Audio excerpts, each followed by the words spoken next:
Student, I am going to discuss with you a topic, target costing, which is a part of the paper 5 in the CA final course, strategic cost management and performance evaluation.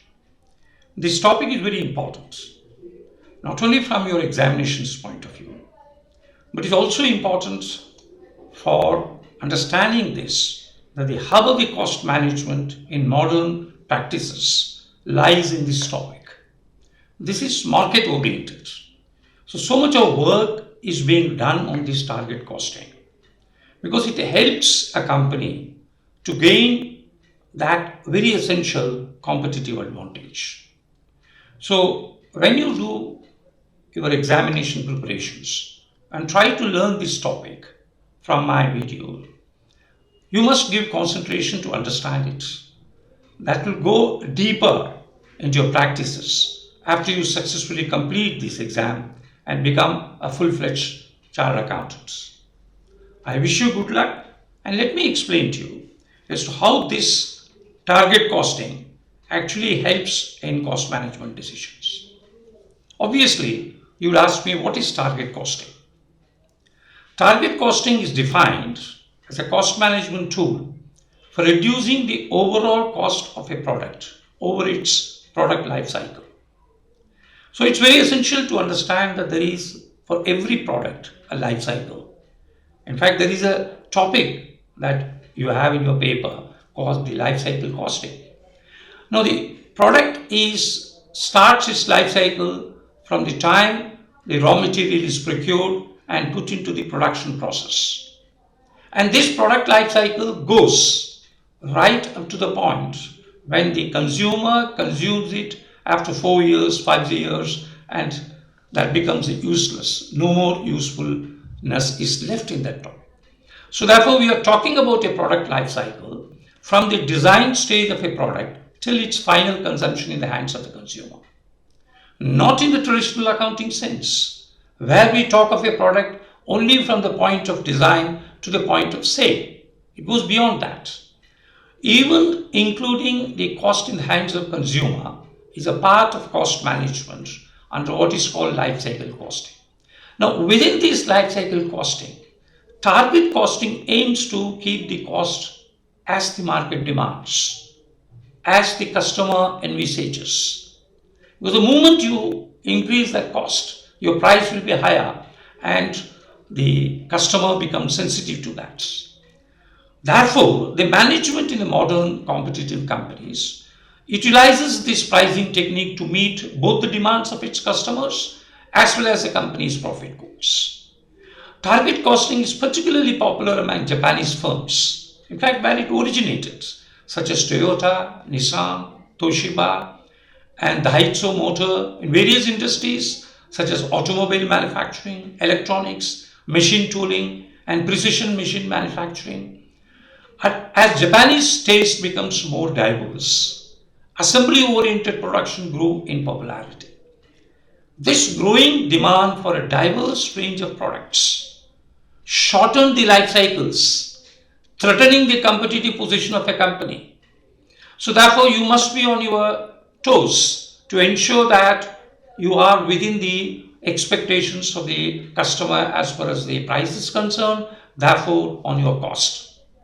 With the shorter product life cycles, more focus is placed on the cost occurring at each phase: development stage, planning stage, design stage, production stage, sales stage, and consumption stage. Compared to the traditional standard costing approaches, in which an estimate of a product, general administrative, marketing, distribution cost is taken into consideration, which you must be aware, having done in your financial accounting paper, both at the intro level and the advanced final level. Target costing, on the other hand, takes on a more proactive approach before the phase comes to pricing. Traditional costing determines cost based on design of goods, adds a markup, and establishes a sales price. But the marketplace directs in target costing, not you calculate it. It's a marketplace which directs the target costing. So how does the marketplace direct it? Market price is what the customer is ready to pay. From this market price, when you deduct your profit that you are expecting for the company, you get the cost. It is this cost which you must ensure that you do not cross. Because the moment you cross it, profit is what you have to give it to your stakeholders who have appointed you as a management, and the price that the customer is ready to pay in case you are giving his expected quality product. Then it is only the cost that is within your control. That is why cost management has a relevance to the target costing. Let us go further. The decision-making process involves a cross-functional team in target costing. Unlike an accounting team which is segregated in traditional sense from other functions, here the employees from various departments are given the responsibility of determining an acceptable market price and the corresponding return that you have to give it to the stakeholders, as well as a feasible cost in which a given item may be produced. Yes, in order to minimize cost, team members sit down, focus by eliminating non-value adding cost. How do you reduce the cost? Why target cost is high? Because the target costing do not include those activities cost, those costs which do not add value to the customers. So we are talking about value adding cost only. So trying to remove out non-value adding cost, you arrive at the target cost. Target costing in particular emphasizes the reduction of cost during the planning design stage, because as some Japanese manufacturing firm has determined, roughly about 85% of your product cost is determined in the modern connotations at the design stage itself, at the planning stage itself. What type of materials you are going to use, what is the technology you are going to use in production process, what marketing technique, which customer you are trying to focus, all are the inputs for the decision stage. Yes, in comparison to traditional product costing methods, target costing allocates more of the total cost to the development stage, simultaneously reducing the cost during the production stage. If your design is perfect, if your development expenses are perfect, clear, then in the production stage, you will not envisage any non-value adding activities. So therefore, you are keeping your cost at the optimal level. To assist this target costing, engineering techniques are used in the cost reduction process. Tools like just-in-time, total quality control, material requirement planning, and value engineering are among such methods promoted by target costing, and you will have the complete understanding of these terms in detail illustrated in the videos relating to this paper to it. So to explain this further, let's try to take a simple equation that I have already given to you. Target cost is equal to selling price minus profit margin. Profit margin may be based on cost of the selling price. It can be 10% on sales, or it can be 15% on cost. In most of the industries, competition is very high, global competition, which means that prices are determined by interaction of market process, demand and supply. However, they can control their costs. So as a seller, as a manufacturer, you can't control market because you are one of the operator in the global market. You cannot reduce the expected profit return. It is because of that profit return that you are in the chair of management. So the only area which you can manipulate, surprisingly, is a cost. Therefore, we focus on the target cost, which is derived from not manageable, not changeable, competitively directed sales price and the profits. Target costing can be contrasted with cost plus pricing, in which companies set price by adding a profit margin to whatever cost they incur. Target costing is more effective approach because it emphasizes efficiency in order to keep cost as the market expects. Let me give you a brief example to explain to you in a very brief way a very interesting calculations in target costing. This is a case of a well-known company called Farooq Car Parts Company, a case study on target costing. These are the basic data given to you. I'm sure you will be able to understand it because these are simple data. You have the unit prices Order units is 1500 units are being ordered in the market. The unit price you have fixed at 155. Target return on sales is 25%. If you calculate 25% on 155, comes to the target ROS per unit comes to 38.75.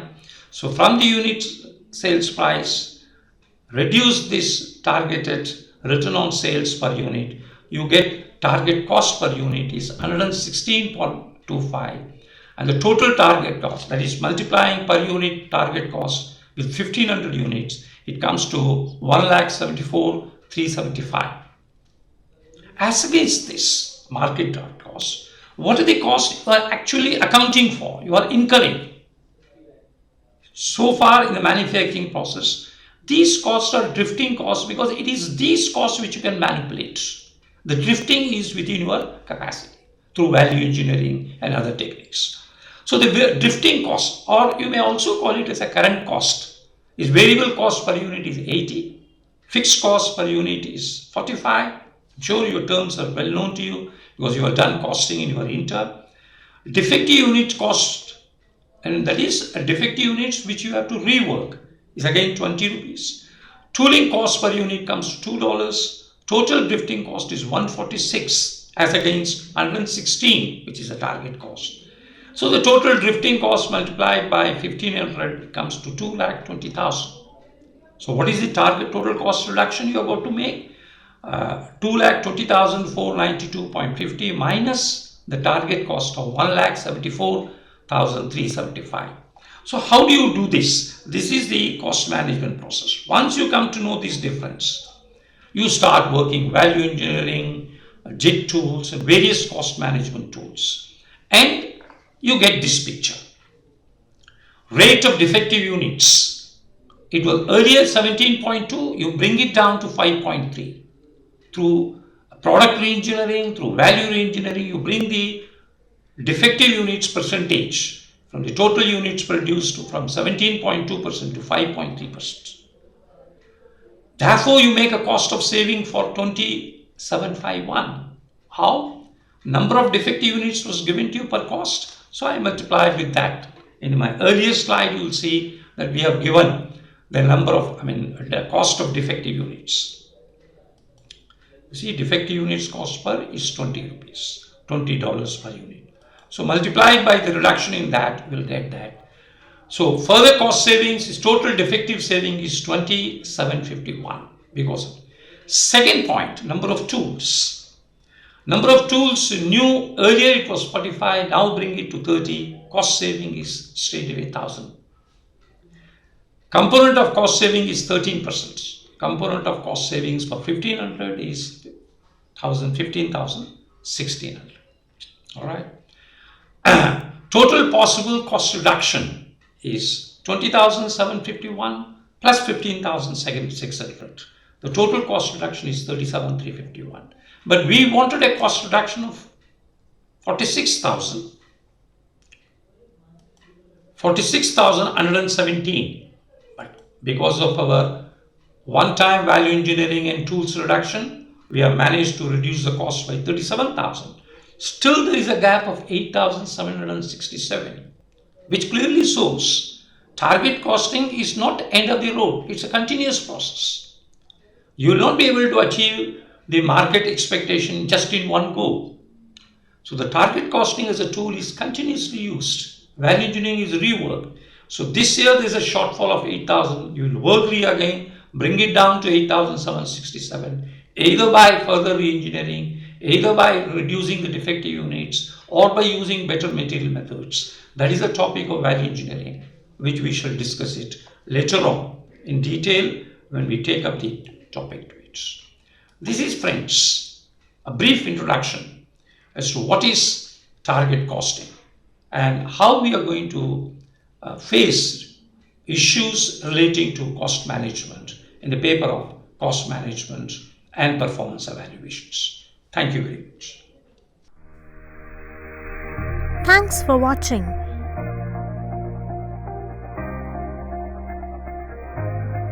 Do not forget to click the subscribe button and hit the bell icon. Do like, comment and share. See you next time. Subscribe and hit the bell icon.